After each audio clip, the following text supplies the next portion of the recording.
welcome back to the next video in our tutorial on making an old school Asteroids game. In this video we'll be looking at adding in collisions between the asteroid and the player spaceship, as well as with the asteroid and the bullets. So let's start working with collisions between the asteroid and the spaceship, because part of the game of course is to not allow yourself to be run into by these asteroids here. So I've already got on the asteroid a rigid body and a collider that's not a trigger, so it's got a physical barrier around it. Let's go look at my spaceship. My spaceship has a rigid body, but it does not have a collider. So right now that means that they would just pass right through each other. So let's go ahead and add in a 2D collider. Now my spaceship is not really circular, he's more box shaped, or actually maybe capsule collider would be better. We have a few to choose from. Let's give him a capsule collider. He's kind of capsule shaped. And let's zoom in on him here in the scene view where we can see the collider. Okay, and then on this capsule collider, let's bring in the size a bit here on the X to kind of fit the main body of my ship.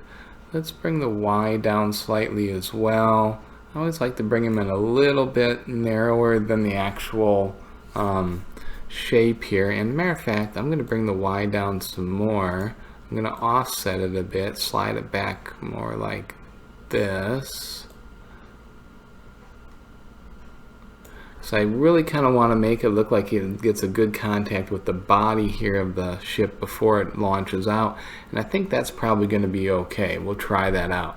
Again, I'm not going to mark this as a trigger, so this now is a physical barrier, and this has the asteroid has a physical barrier around it as well. So if these two hit each other, the green colliders, then they should push each other. Alright, so we'll test this out, and they should be able to run into each other here at this point. So let's just get aimed here at the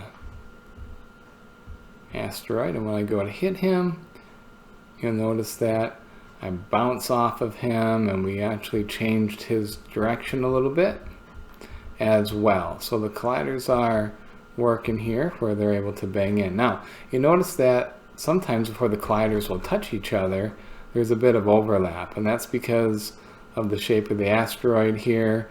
One thing we might want to do is make sure that our spaceship always stays on top of other objects. We can do that by clicking in on the spaceship here, and if you look in the sprite renderer part, there's an order and layer. Right now both of these are set to a 0. If I set the spaceship to a 1, he'll now be drawn on top. So we'll leave all the asteroids at 0, we'll put the spaceship at a 1, and now he'll always get drawn on top, and that'll look better because it looks like the nose of him is just now pushing in to the asteroid there. So let's make sure that change happens outside of play mode. So there. And again, if we test this out again, we should be able to come over here and run into this asteroid. And bang, we hit him, and he gets pushed a little bit by our mass. So another thing we can do is we can set the rigid bodies to use auto mass, which will kind of calculate a mass relative to each other, and this can be used in calculations for like how much something should be pushed by something else. So if you check auto mass here, you see it figures out a mass for this spaceship of 0.79. If I take it off, then I can tell it what mass I want. But if I use auto mass, that'll automatically calculate. And the asteroid as well can have auto mass. He's a mass of 10 because he's more than 10 times larger than our spaceship, at least the volume of his collider. So that's a good thing you can do too, is just use auto mass. Now, before we move on here with more collisions, I do want to go in and play with my spaceship's rotation. I'm not really liking the control that we get from using a torque. So let me show you another way that you can actually rotate your spaceship that might work a little bit better. It's not going to be physics correct, but it might be more gameplay correct or more fun. So let's go back into our spaceship here, and right now we're turning him by adding some torque. What I'm going to do is I'm just going to make that a comment so that it doesn't apply anymore, And I'm going to actually add some rotation instead up here in the update function. So what we're going to do here is we're going to, let's just do it right here. Let's rotate the ship. Okay, and we're going to do that by saying transform .rotate, and transform.rotate allows me to rotate around a vector 3. So I have to tell it which axis I want to rotate around. What I'm going to want to do is rotate around the forward axis. So I'm going to say vector 3 dot forward. That's the z-axis. And let's take that times our speed that we were using. So we called that our turn input. So let's take that times our turn input. And then whenever we're doing things in the update function that have to do with movement, you always want to take it times time dot delta time. Time dot delta time is how much time has passed since the last frame was drawn. That takes this motion and makes it time dependent, not frame rate dependent. And since update runs at all different times based on how long the last frame took, we don't have a constant frame rate. So this kind of settles that out. So to also take it times our turn thrust. So the input will zero us out or allow us to apply a part of the turn thrust. Let's go on our spaceship.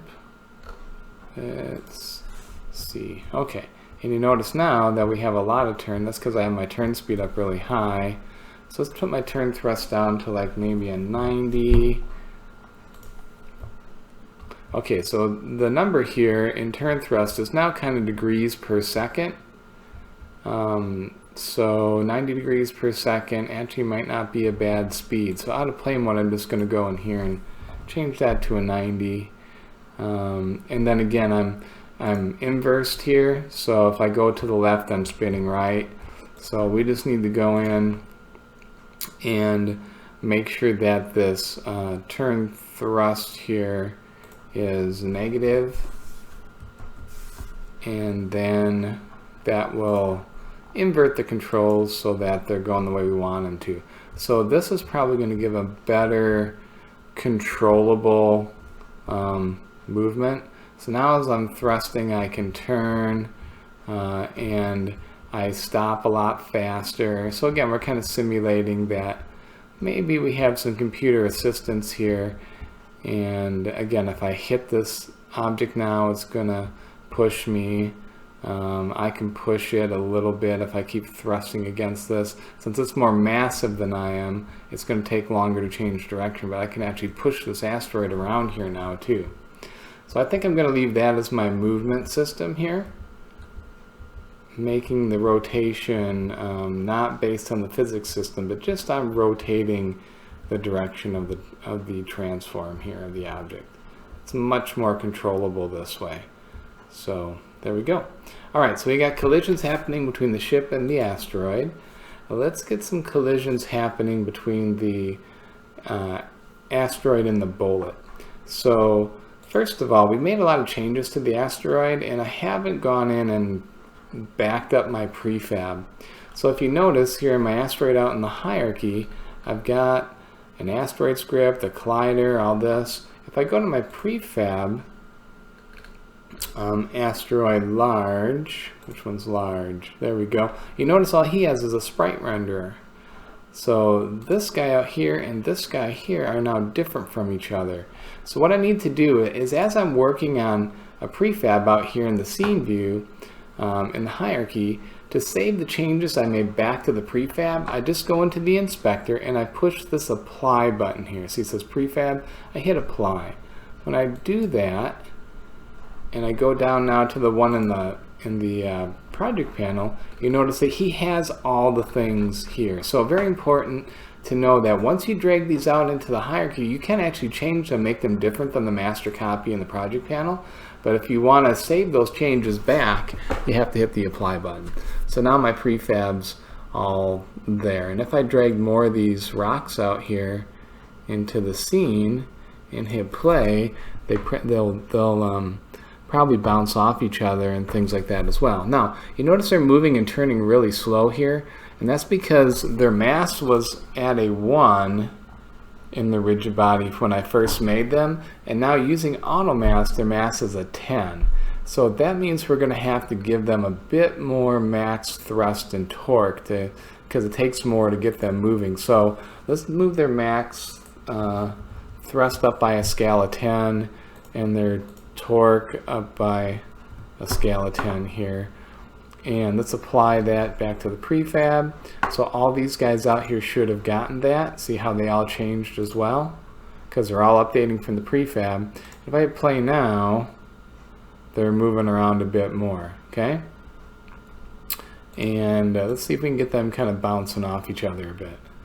Maybe not. We'll see if they'll decide to move maybe when they start wrapping around. But now we have a bunch of these guys out here, and again, if they hit, my spaceship just grazed me there. Oh, that one hit me and spun me. If they hit each other, they should start bouncing off of each other a bit too. See how they kind of are bouncing off, pushing each other, kind of clustering around each other a bit. So they will apply some forces to each other as they bounce around as well. Okay? So we've got that fixed in the collisions there. Let's take a look at our bullet. So we should have a bullet in our prefab folder. Let's drag that back out here into the scene where we can see it. And our bullet has a rigid body and a circle collider that is a trigger. Okay? So basically, what we want to do is we want to know when this bullet has started to enter the trigger of one of our asteroids. Okay? And so either the bullet object or the asteroid object has to be paying attention to those collisions. We're actually going to have our asteroid, so he has a script. The bullet, we're just going to kind of leave that as a dumb bullet. It's a fire and forget bullet. It doesn't have any kind of script on it. So we won't add a script to our bullet at this time. But what we'll do here though is we'll make it so that the asteroid can know when the bullet has started touching it. So when the bullet's collider has started entering the collider of the asteroid here, we can take some actions. So we're going to go into the asteroid script here, and what we're going to want to do is add a brand new function down here. This is a built-in Unity function that we use all the time for collisions. It's a void function, and it's called on trigger enter 2D. And it needs a little bit of information here. What we need is to hold a collider 2D, and we call that other. And basically what happens here is that whenever an object that has a trigger collider on it touches the collider of my asteroid, it's going to fire off this on trigger enter 2D function automatically. So that happens the first frame there's a collision between the two. And this other is actually capturing what hit us. So this asteroid, when anything with a collider hits us, it's going to capture that as other. Alright? And this is only for trigger colliders right now. So for instance, just to test this out, let's do a debug.log.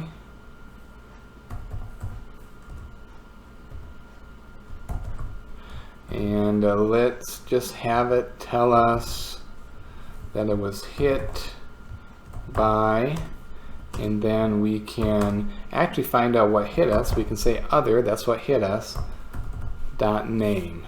Let's just get the name of the thing that hit us. Alright, let's save that. Let's go out here into Unity. Let's get rid of this bullet that's sitting out here for now. And let's go here. Now, when they hit each other, there's no messages, see? Because those colliders are not triggers. But if I manage to shoot one with a bullet here, let's launch a few bullets out into space here. See if any of them can hit something. Oh, they're all disappearing before I can hit. Let's see if we can get a couple of hits here. Alright, you see how hit by bullet popped up? Let's see if we can get another one here to hit. I might miss because the speed is so slow. But we got a hit on one of them. Reacted to a hit. Oh, here we go. This guy is right here ready to be shot. So I shoot him and it says hit by bullet. I shoot him again, hit by bullet, right? See? So when I hit these, every time they hit, I'm getting a message here that they were hit by bullet. So that collision is being detected by this onTriggerEnter2D function. Now, instead of telling us that we got hit by something, we actually want to take some action. One of the first things we want to do is make sure that that bullet goes away because it's been used up. What I can do is I can say destroy,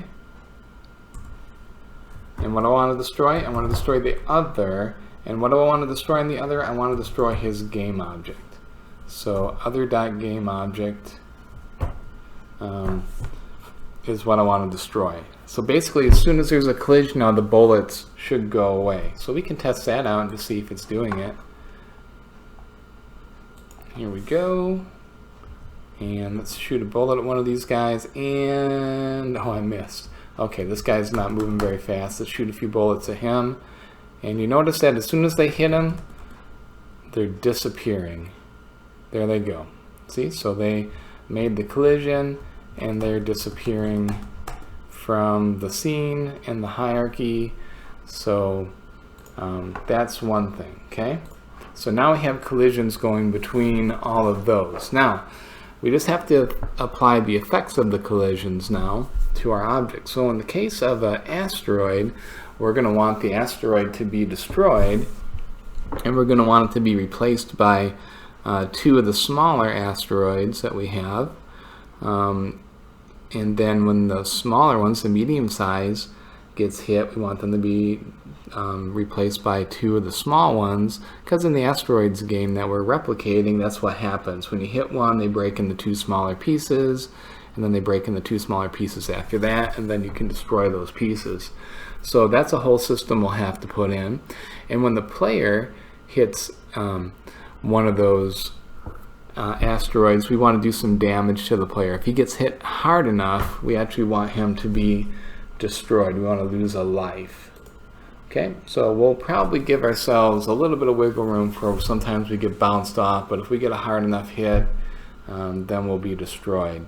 So those are the two things that we have to look at adding in here now to our collision system.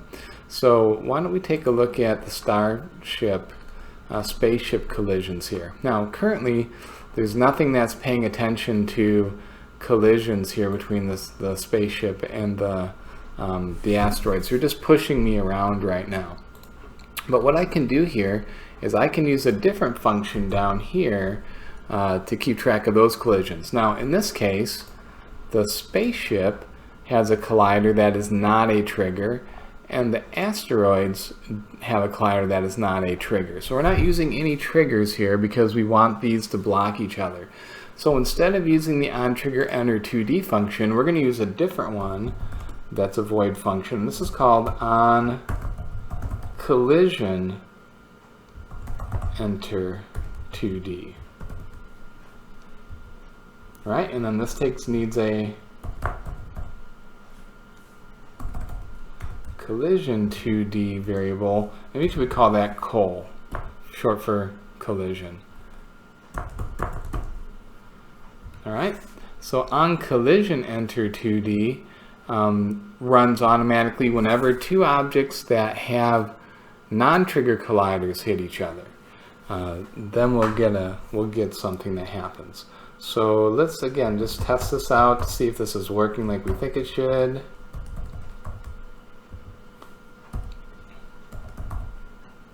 And we'll just have it say hit, and let's see what happens here. If we go out here and run this, when the spaceship hits an asteroid, it should give me a message that it was hit. So let's just see if we get a message. I don't think I actually hit him that time. Let's see if I can line up a little better. All right, let's see. There we go. See how we got the message hit? So we hit and we bounced off. All right, so that's how that goes. Now, we won't run into bullets or anything like that, but when we hit here, we will get the hit that goes on there. We've got that set up. So what we want to have happen here is we want to see if we've caused enough damage when we hit here to be destroyed. So we can get a lot of information about the collision that just happened here when we have our collision 2D. And one of the things we can do is get how hard we hit something. All right, so what we're going to do here is we're going to check to see how hard this collision was, and check to see if it's over the threshold that would kill us. So first of all, let's make a variable up here in our spaceship controls. We'll call this a public, and this is going to be a float, and we're going to call this death force or something like that. How much force is it before we die? Okay, we can set that out in the inspector. Down here and on collision under then is we can check, we can say if col, and then what we want to do is we want to get the relative velocity, this one right here, the relative linear velocity of the two colliding objects. So basically, when they hit each other, how hard did they hit? Which way were they going? So it takes their two velocities and puts them together. So relative velocity, and then that gives me a vector too, but from that I can get a magnitude. The magnitude returns the length of the vector. So basically the length of the vector is how hard did I hit it. And the harder I hit, the bigger that float number is going to be. So we'll just select that magnitude there. So if that is greater than our death force, the force that will cause us to die, then we will basically send a message for now.